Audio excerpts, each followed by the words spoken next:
சிதம்பரம் நடராஜர் கோயில் கனகசபை மீது ஏறி பக்தர்கள் தரிசனம் செய்ய விடாமல் தடுத்ததாக தீட்சிதர்களுக்கு எதிராக தொடரப்பட்ட வழக்கை ரத்து செய்ய சென்னை உயர்நீதிமன்றம் மறுத்துவிட்டது. சிதம்பரம் நடராஜர் கோயிலில் கடந்த 2023ஆம் ஆண்டு ஆருத்ரா தரிசனத்தை முன்னிட்டு பக்தர்கள் கனகசபை மீது ஏறி தரிசனம் செய்ய அரசு அனுமதி தந்தபோதும் தீட்சிதர்கள் தடுத்து நிறுத்தியதாக வழக்கு தொடரப்பட்டது. அந்த வழக்கை ரத்து செய்ய கோரி தீட்சிதர்கள் உள்ளிட்டோர் சென்னை உயர்நீதிமன்றத்தில் மனு தாக்கல் செய்தனர். இந்த வழக்கு நீதிபதி ஜி.கே. இளந்திரையன் முன்பு விசாரணைக்கு வந்தது. அப்போது காவல்துறை சார்பில் ஆஜரான வழக்கறிஞர் விசாரணை நிலுவையில் உள்ளதால் வழக்கை ரத்து செய்யக்கூடாது என்று எதிர்ப்பு தெரிவித்தார். இந்த வாதத்தை ஏற்றுக்கொண்ட நீதிபதி வழக்கை ரத்து செய்ய மறுத்து தீட்சிதர்களின் வழக்குகளை தள்ளுபடி செய்து உத்தரவிட்டார். இதேபோல கனகசபை மீது ஏறி நின்று தரிசனம் செய்ய முயன்ற ஜெயசிலா என்ற பெண் பக்தரை சாதி பெயரை சொல்லி திட்டியதாக தீட்சிதர்கள் மீது வன்கொடுமை வழக்கு பதிவு செய்யப்பட்டது. கடலூர் நீதிமன்றத்தில் தீட்சிதர்கள் கௌரி சங்கர் உள்ளிட்ட 8 பேருக்கு எதிராக நிலுவையில் உள்ள இந்த வழக்கை ரத்து செய்ய கோரியும் மனு தாக்கல் செய்யப்பட்டது. இந்த வழக்கையும் நீதிபதி ரத்து செய்ய முடியாது என மறுத்து வழக்கை தள்ளுபடி செய்தார். கொடைக்கானல் அருகே மலை கிராமத்தில் சாலை வசதி இல்லாததால் டோலி கட்டி மருத்துவமனைக்கு அழைத்துச் செல்லப்பட்ட பெண் நடுவழியில் பரிதாபமாக உயிரிழந்தார். திண்டுக்கல் மாவட்டம் கொடைக்கானல் வெள்ளகவி மலை கிராமத்தைச் சேர்ந்த ராஜ்குமார் என்பவரின் மனைவி மேகலாவுக்கு திடீரென குறைந்த ரத்த அழுத்த பிரச்சனையால் உடல்நலம் மோசமானதாக கூறப்படுகிறது. இதையடுத்து கிராம இளைஞர்கள் ஒன்றிணைந்து டோலி கட்டி மேகலாவை மருத்துவமனைக்கு அழைத்துச் செல்லும் பணியில் ஈடுபட்டனர். ஏறத்தாழ 8 கிலோமீட்டர் தூரம் மலைப்பாதை வழியாக செல்ல வேண்டியிருந்த நிலையில் நடுவழியில் மேகலாவின் உயிர் பிரிந்ததாக சொல்லப்படுகிறது. கடந்த பல ஆண்டுகளாக சாலை வசதி இல்லாததால் இந்த அவலம் தொடர்வதாக கிராம மக்கள் வேதனை தெரிவித்துள்ளனர்.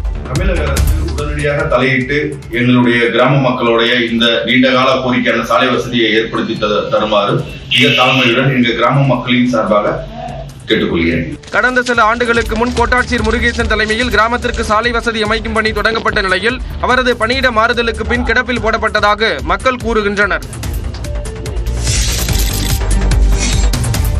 தஞ்சாவூர் மாவட்டம் கும்பகோணம் அருகே உள்ள சூரியனார் கோயிலில் 100 கோடி ரூபாய் மதிப்பிலான சிலைகள் கொள்ளையடிக்கப்பட்டுள்ளதாக மடத்திலிருந்து வெளியேறிய ஆதீனம் புகார் அளித்துள்ளார்.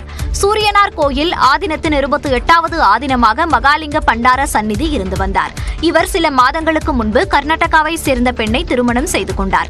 இது பெரும் சர்ச்சையை ஏற்படுத்திய நிலையில் மடத்தை விட்டு மகாலிங்க பண்டார சந்நிதி வெளியேறினார்.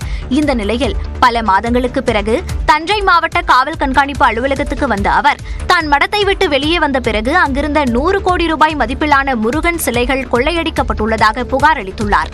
அன்னைக்கு பிரச்சனை நடக்கும்போது இந்த சிலைகள் எடுத்ததாக ஒரு சொல்றாங்க. முருகப்பெருமானுடைய சிலைகள் தான் காணாமல் போயிருக்கு. எல்லாமே மொத்த மதிப்பு ஒரு 100 கோடி ரூபாய் மதிப்பிலான சிலைகள் உள்ள இருக்குது.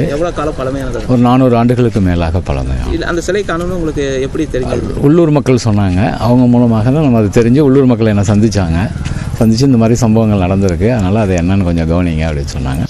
மடத்தின் ஆதீனமாக தானே தொடர்வதாகவும் அறநிலையத்துறையிலிருந்து சாவியை வாங்க உள்ளதாகவும் அவர் தெரிவித்துள்ளார்.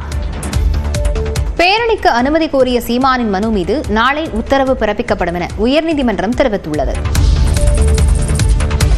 சென்னை அடுத்த திருப்போரூரில் சீமான் தலைமையில் நடக்க இருந்த பேரணி மற்றும் பொதுக்கூட்டத்திற்கு காவல்துறையினர் அனுமதி மறுத்துள்ளனர். பஞ்சமி நிலம் மீட்பு தொடர்பாக திருப்போரூரில் நாம் தமிழர் கட்சி சார்பில் வரும் 16ஆம் தேதி அமைதி பேரணி நடத்தப்படும் என்று அக்கட்சியின் தலைமை ஒருங்கிணைப்பாளர் சீமான் அறிவித்திருந்தார். அதன்படி கண்ணகப்பட்டு பகுதியிலிருந்து திருப்போரூர் ரவுண்டானா வரை அமைதி பேரணி நடத்தவும் அதன் முடிவில் பொதுக்கூட்டம் நடத்தவும் காவல்துறையிடம் நாம் தமிழர் கட்சி சார்பில் அனுமதி கோரப்பட்டது. இந்நிலையில் வரும் 16ஆம் தேதி திருப்போரூர் முருகன் கோயில் பிரம்மோற்சவ விழா நடைபெற உள்ளதால் பொதுக்கூட்டம் மற்றும் பேரணிக்கு காவல்துறை அனுமதி மறுத்துள்ளது. மாசி மாத பிரம்மோற்சவத்துக்கு ஆயிரக்கணக்கான பக்தர்கள் வரக்கூடும் நிலையில் பேரணியில் எத்தனை பேர் பங்கேற்பார்கள் என நாம் தமிழர் கட்சி குறிப்பிடாத காரணத்தால் அனுமதி மறுத்துள்ளதாக விளக்கம் தந்துள்ளது.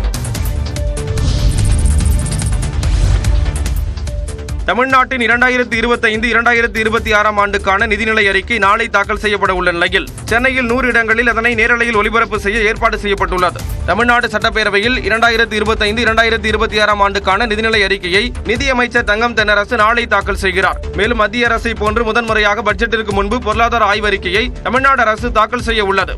இந்நிலையில் பட்ஜெட் தாக்கலை சென்னையில் 100 பொது இடங்களில் நேரலையில் ஒளிபரப்பு செய்ய மாநகராட்சி ஏற்பாடு செய்துள்ளது. குறிப்பாக திருவொற்றியூர், மணலி, மாதவரம், தண்டையார்பேட்டை, ராயபுரம், திருவிக நகர், அம்பத்தூர், அண்ணா நகரில், பேருந்து நிலையம், பூங்காக்கள் உள்ளிட்ட பொது இடங்களில் நாளை காலை 9:30 மணிக்கு LED திரையில் பட்ஜெட் தாக்கல் ஒளிபரப்பு செய்யப்படுகிறது.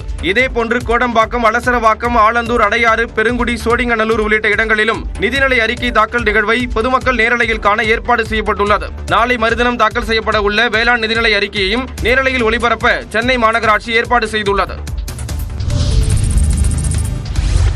கோவையில் சிறப்பு காவல் உதவி ஆய்வாளர் சொக்கலிங்கம் தூக்கிட்டு தற்கொலை செய்து கொண்டது அதிர்ச்சியை ஏற்படுத்தியுள்ளது. கடந்த 1997ஆம் ஆண்டு தமிழ்நாடு காவல்துறையில் சேர்ந்த சொக்கலிங்கம் கோவையில் சிறப்பு உதவி ஆய்வாளராக பணியாற்றி வந்தார்.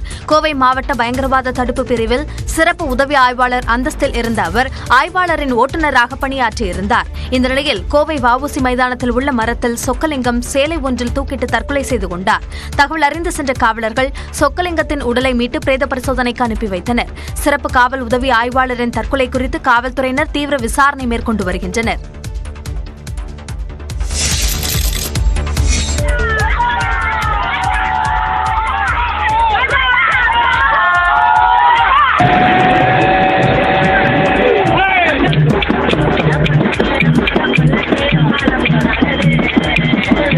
மாமல்லபுரத்தில் இருளர் பழங்குடியின மக்கள் ஆயிரக்கணக்கானோர் ஒன்று கூடி தங்கள் பாரம்பரிய திருவிழாவை கொண்டாடிய காட்சிகளை இவை. செங்கல்பட்டு மாவட்ட மாமல்லபுரத்தில் மாசி பௌர்ணமி என்று கடற்கரையோரம் ஆண்டுதோறும் இருளர் இன மக்கள் மாசி மகம் திருவிழாவை கொண்டாடுவது வழக்கம். இந்த வருஷம் நிறைய கூட்டங்கள், அதாவது நிறைய கல்யாணம், நிறைய காது குத்துறது, நிறைய மொட்டடிக்கிறது, அந்த மாதிரி நிகழ்ச்சிகள்லாம் நடந்திருக்கு. அந்த வகையில் கடற்கரையில் தங்கள் குல தெய்வமான கன்னியம்மனுக்கு 7 படிகள் அமைத்து படையிலிட்டு கற்பூரம் ஏற்றி இருளர் மக்கள் வழிபட்டனர். அப்போது சாமி வந்து ஆடிய மக்கள் மற்றவர்களுக்கு குறி கூறினார். மேலும் கன்னியம்மனுக்கு வேண்டிக் கொண்டு திருமணம், காது குத்துதல், மொட்டையடித்தல் போன்ற நிகழ்ச்சிகளையும் கடற்கரையில் மக்கள் நடத்தினர். இந்த ஆண்டுதோறும் இந்த பௌர்ணமியில் இந்த மாசி மகத்துக்கு எல்லா தெய்வங்களும் இங்க நீராட வராங்கன்றது ஐதீகம். இதை ஒரு வகையில் முன்னோருங்க சொல்லியிருக்காங்க. கடற்கரையோரம் சிறிய கூடாரம் அமைத்து 4 முதல் 5 நாட்கள் தங்கும் இருளர் மக்கள் மீன் பிடித்து அவற்றை அங்கேயே சமைத்து உண்டனர்.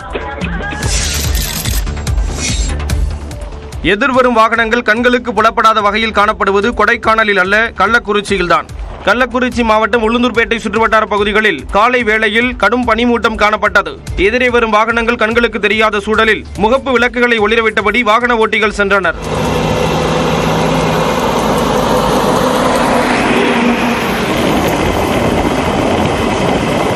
அதேபோல் தர்மபுரியில் உள்ள ஒட்டப்பட்டி, நல்லம்பள்ளி, இலக்கியம்பட்டி, மாவட்ட ஆட்சியர் அலுவலகம், அண்ணா சாகரம் உள்ளிட்ட பகுதிகளில் காலையில் கடும் பனிமூட்டம் நிலவியது.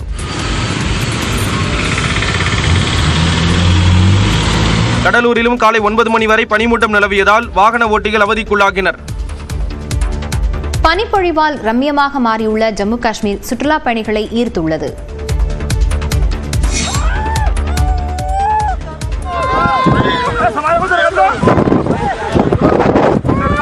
ஜம்மு காஷ்மீரில் பனிமூடிய மலைப்பகுதிகளில் வயது, சூழல் என அனைத்தையும் மறந்து குழந்தைகளாய் சுற்றுலா பயணிகள் விளையாடி மகிழ்ந்த காட்சிகளே இவை. ஜம்மு காஷ்மீரில் சீசன் தொடங்கிவிட்ட நிலையில் பனிப்பொழிவை கண்டு ரசிக்க படேர்வாவில் உள்ள குல்தாண்டா என்ற இடத்தில் ஏராளமான சுற்றுலா பயணிகள் குவிந்துள்ளனர். திரும்பிய பக்கமெல்லாம் வெள்ளை கம்பளி போர்த்தியது போன்று பல அடி உயரத்திற்கு பனி படர்ந்து காணப்பட்ட நிலையில் அதில் பனிப்பந்துகளை உருவாக்கி ஒருவர் மீது ஒருவர் வீசி சுற்றுலா பயணிகள் விளையாடினர்.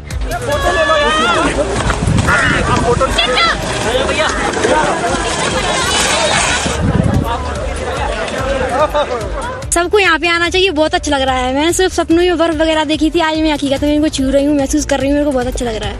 பதேர்வா, பாஷோலி, பத்தான்கோட் தேசிய நெடுஞ்சாலை சீரமைக்கப்பட்ட பிறகு இந்த பகுதியில் சுற்றுலா பயணிகளின் வருகை அதிகரித்துள்ளது குறிப்பிடத்தக்கது.